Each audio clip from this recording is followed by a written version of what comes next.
শেখ হাসিনা সরকারের পতনের পর একে একে দেশ ছেড়ে পালিয়েছেন আওয়ামী লীগ সরকারের অনেক এমপি মন্ত্রী।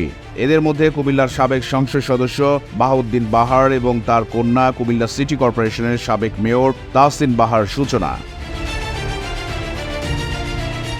ভারতীয় বিভিন্ন মিডিয়ার তথ্য অনুযায়ী তারা দুজন ভারতে একজন রাজনৈতিক নেতার আশ্রয়ে আছেন।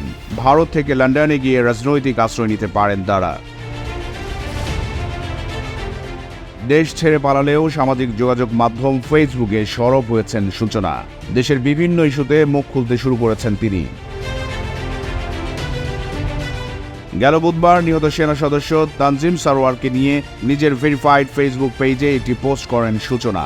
তিনি লেখেন, কুখ্যাত ডাকাত বেলাল হোসেনকে নিহত বীর তানজিম সারোয়ারের নির্মম হত্যাকাণ্ডের সঙ্গে জড়িত থাকার অভিযোগে 24 সেপ্টেম্বর গ্রেপ্তার করা হয়েছে।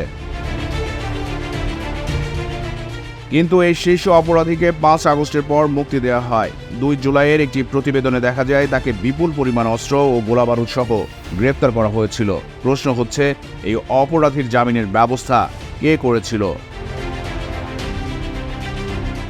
সেই পোস্টে সূচনাকে উদ্দেশ্য করে অনেকে বিভিন্ন রকম নেগেটিভ কমেন্টস করেন। সাবেক এই মেয়র প্রতিটি নেগেটিভ কমেন্টসের কটাক্ষ করে জবাবও দেন। সূচনা লিখেছেন, যুগে যুগে পলকেরা নাহিদ হয়ে ফিরে আসে। শুভরাত্রি। বিশেষ দ্রষ্টব্য, চাপাশুটকির বাচ্চা কাচ্চাদের জন্য কমেন্ট সেকশন খোলা রাখা হলো। প্লিজ তোমরা পোস্টের টপিকের বাইরে কমেন্টস করে করে নিজের মেধা আর জন্মের পরিচয় পুরো বিশ্বের কাছে তুলে ধরো। অনেকের সঙ্গে কমেন্টস বক্সে বাক বিতণ্ডাতেও জড়িয়ে পড়েন তিনি। The news Bangladesh news desk.